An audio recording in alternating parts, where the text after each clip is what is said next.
Hey, about 30 countries are now refusing to accept their deported citizens convicted of crimes here in the U.S. Can they even do that?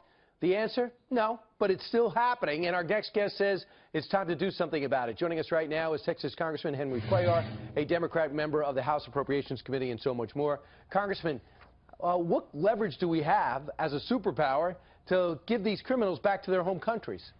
Well, first of all, those countries should be taking those criminals back. You know, after we apprehend a criminal, we need to send him back. Reason is they'll do it for different reasons. They'll stop our charter planes from going in. They'll deny it for, saying they can't identify this individual. But we can put pressure on them, and we need to. This is an issue that I've been working on since I was in Homeland with Michael McCall back in 2008. And we can either stop granting their work visas or the student visas, whatever visas, for those countries, because look at this. The number one violator of this, China, and then you got Cuba, you got Vietnam, you got many other countries. And I do emphasize, none of the countries south of us, Mexico, Central America, South America, none of those countries are on that list.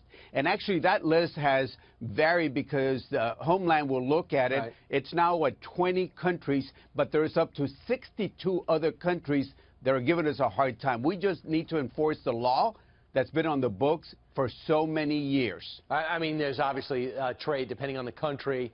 That really will yield how much leverage we have.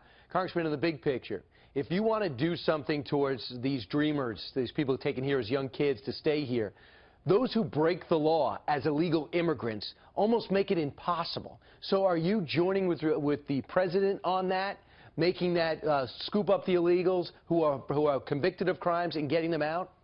Look, for many years before President Trump got elected, my position has been very clear. I do support immigration reform, strong border security, have some sort of guest worker program at work, and then what do we do about the 11 or 12 million undocumented persons that we have? Yep. But if somebody breaks the law, we don't want those individuals here. We do not want those individuals, and they need to be deported. This is why I have, working with John Covelson and the appropriations, we got 55 new immigration judges. There's another 25 more that we want to hire that it's in the FY 2017 appropriation. And I want to hire more judges because those judges should make a decision. Either somebody stays or somebody should be deported, and ICE has to be able to send those individuals as soon as possible. We don't want those criminals here. And real quick, we've been talking about this story, this 14-year-old was raped by two illegal immigrants, one 18, one 17, in Maryland,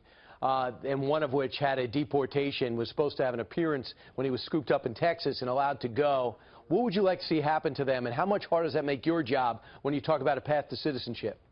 Well, first of all, I think we have to show our sympathy and support for any rape victim, whether, that person was raped by an undocumented person or by somebody from here. It doesn't matter. We have to support those rape victims. But again, this is what I've been saying. If we have backlog of cases of 452,000 and we're waiting, we need to deport people that have criminal records as soon as possible. And Congressman, I know you're standing up to your party in many cases like that.